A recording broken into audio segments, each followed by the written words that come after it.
Hi friends, welcome back to my channel girly corner. आज हम बनाने वाले हैं अरहर दाल खट्टा भाजी। जो हमारी भाजी है खट्टा भाजी, उसे हम अरहर की दाल के साथ बनाएंगे, जो कि मेरा बहुत ही फेवरेट है। तो चलिए जल्दी से देख लेते हैं इसे हम कैसे बनाते हैं।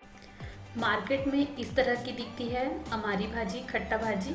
3 तिकोने वाली होती है खट्टा भाजी। तो इसकी पत्तियों को हम डंडियों से अलग कर लेते हैं। हमारी भाजी को जब भी हम अरहर की दाल में बनाते हैं तो इतनी सारी भाजियों की आवश्यकता नहीं होती है, केवल एक मुट्ठी भाजी ही काफ़ी है।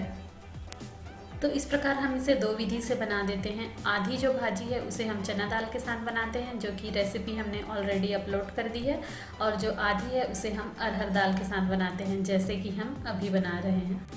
तो ये देखिए, अरहर दाल में बनाने के लिए हमने सिर्फ एक मुट्ठी ली है, इतनी। अब हम इसे धोकर अलग कर लेते हैं।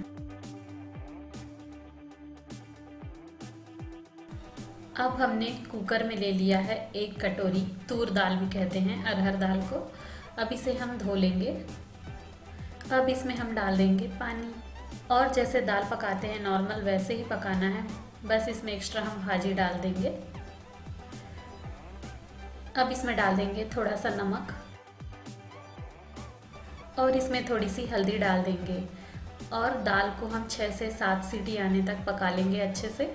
या फिर कुकर गर्म हो तो आप उसे लो फ्लेम में 15 मिनट के लिए पकाकर रख दीजिए। इधर हम तैयार कर लेते हैं जो हमें फ्राई करते समय डालना है। तो उसके लिए हमने एक छोटा प्याज कट करके रख लिया है, और उसमें लहसुन और लाल मिर्च का फ़ौरन लगा देंगे। इधर देखिए, हमारे कुकर में जो दाल है वो पक चुकी है, इसे हम अच्छे से गला लेते हैं। आप इस रेसिपी को एक बार ज़रूर ट्राई कीजिए। आई होप आपको ये बहुत ही मज़ेदार लगेगी, क्योंकि दाल में जो खट्टापन मिक्स हो जाता है, फिर उसके बाद आपको सब्जी की ज़रूरत ही नहीं है।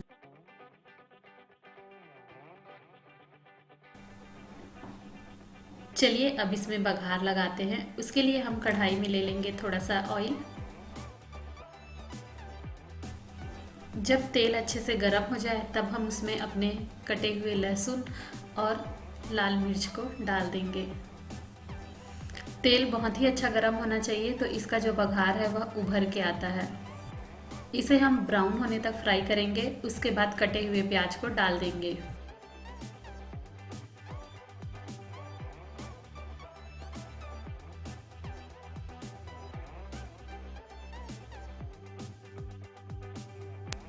ये देखिए, प्याज हमारे बहुत ही अच्छे से फ्राई हो चुके हैं। अब ढक्कन लगाते हुए हम दाल को इसमें डाल देंगे, ताकि इसका जो बघार है वो बाहर की तरफ ना निकले, इस तरह से। अब इसे हम थोड़ी देर उबलने देते हैं।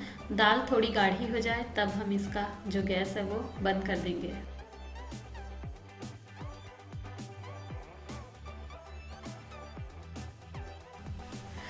ये देखिए, हमारी दाल उबल चुकी है और ये सर्व करने के लिए तैयार है। बहुत ही डिलीशियस लग रहा है। आप इसे चावल के साथ, रोटी के साथ, किसी के साथ भी इंजॉय करके खा सकते हैं। आपको ये रेसिपी ज़रूर पसंद आएगी, एक बार आप इसे ट्राई कीजिएगा। वीडियो पसंद आया है तो लाइक शेयर कमेंट ज़रूर कीजिएगा। Thank you so much for watching, and keep watching girly corner.